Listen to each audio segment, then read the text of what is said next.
Welcome to the aftermath of the first Cars and Coffee event of the season at legendary Laguna Seca Raceway here in Monterey, California. I'm going to share a little bit of fascinating history about this iconic track that I'm so lucky to live near and kind of introduce you to or talk about the new management team who's bringing fresh energy to this historic venue.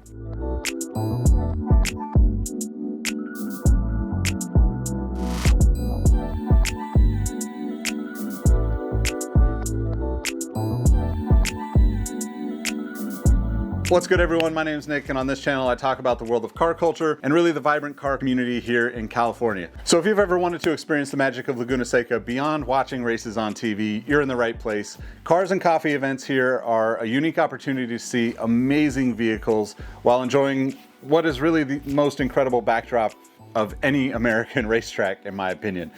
Today, I'm going to give you a little bit of a tour of the event, share the track's fascinating history, and kind of talk about the new organization that's revitalizing this amazing motorsport gem and one of my favorite places to camp, actually, which you might not know about.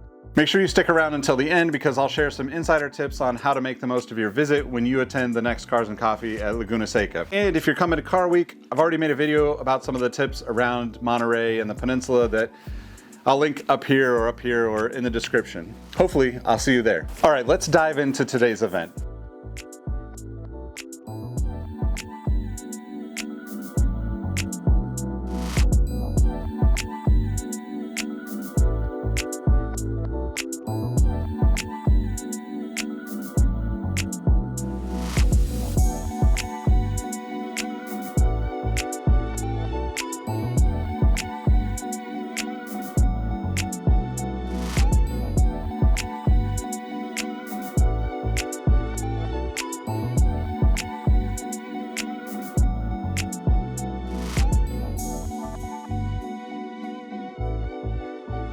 I, of course, was fashionably late and showed up about 8 because I had some family in town, but I got to bring them with me to this turnout, and it was incredible. Everything from classic European sports cars, modern supercars, even some rare Japanese imports, and a lot of domestic muscle cars this time. Really, this turnout was much bigger than I anticipated, probably because it's the first of the year, but I really loved seeing the diversity of cars out there this time.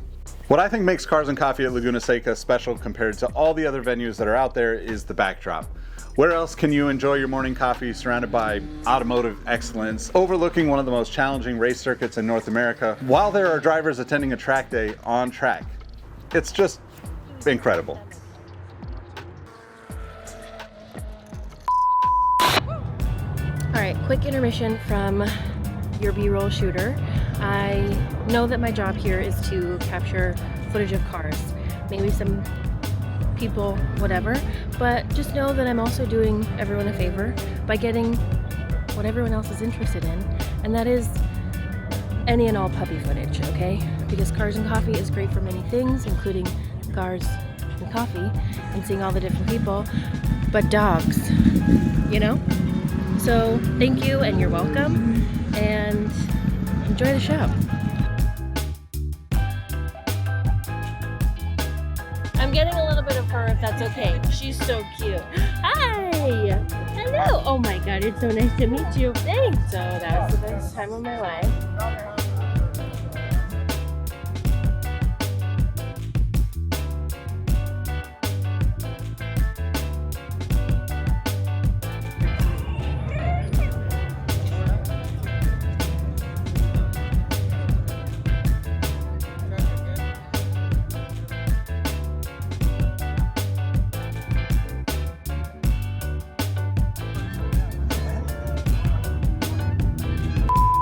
Laguna Seca isn't just any racetrack. It's a piece of American motorsport history. The track was originally built in 1957 on what was once part of the Fort Ord military base.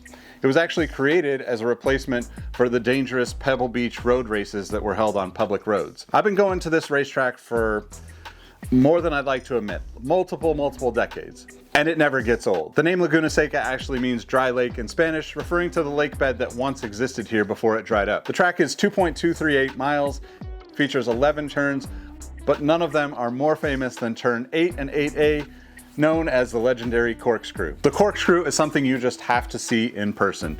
It drops 59 feet in elevation over just 450 feet of track length, It's equivalent to a 5.5-story drop, and it is crazy. This blind crest and left-right combination has also been the site of some of racing's most iconic moments.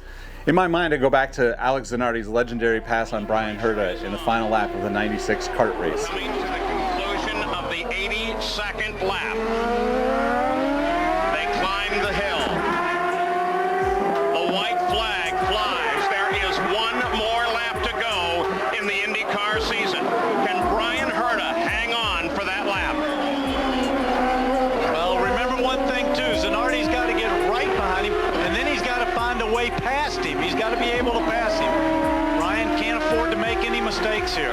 Zanardi is there. He can strike. Jimmy Vasser is in a position that is almost unassailable in the championship right now. He will come home with first championship for Jimmy Vasser.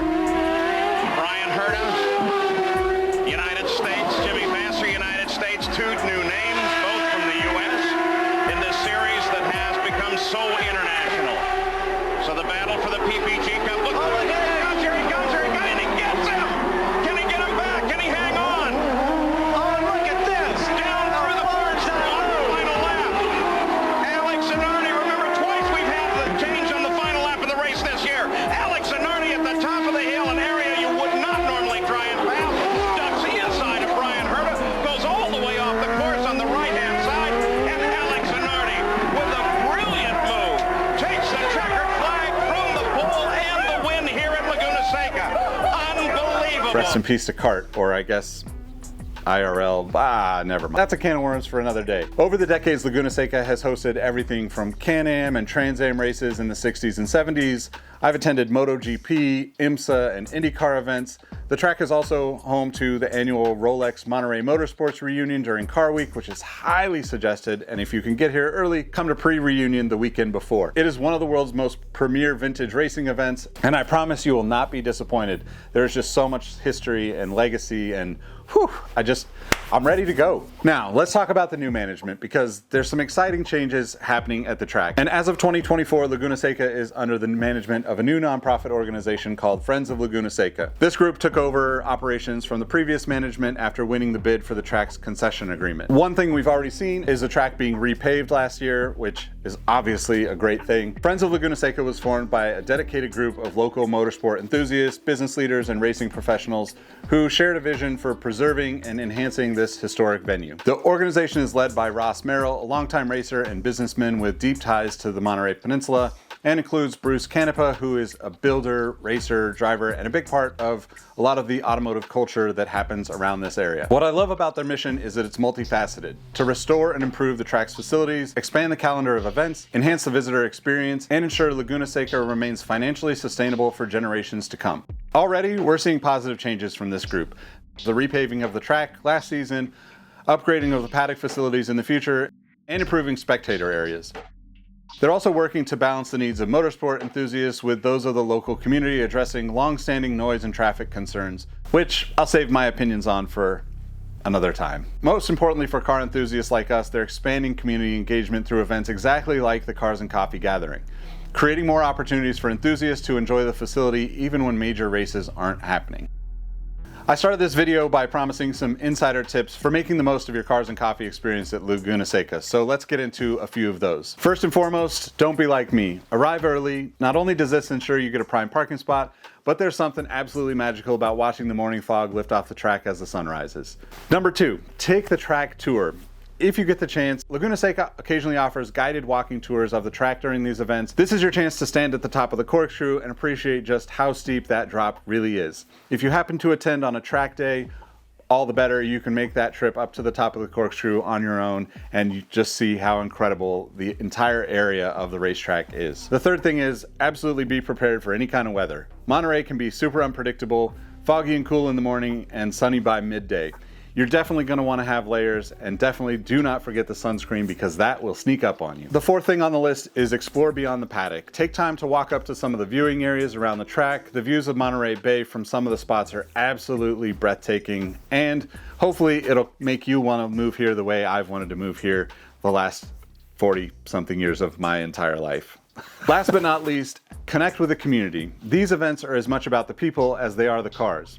Don't be shy about striking up conversations, because you'll meet people from all walks of life, everything from racing veterans, passionate car collectors, and even students from CSU Monterey Bay, which is just up the highway, all with amazing stories to share. It is absolutely my favorite thing about Cars and Coffee at Laguna Seca is the community. All right, if you enjoyed this look at Laguna Seca's Cars and Coffee, make sure you hit that subscribe button and the notification bell so you don't miss any more of the coverage from future events. I'll be attending as many events as I possibly can this season, and maybe even interview some drivers. Drop a comment for me below letting me know which car from today's event was your favorite, or if you have any questions about attending Cars and Coffee at Laguna Seca, any of the other events at the racetrack, or even Monterey Car Week, I'd love to hear from you down there in the comments.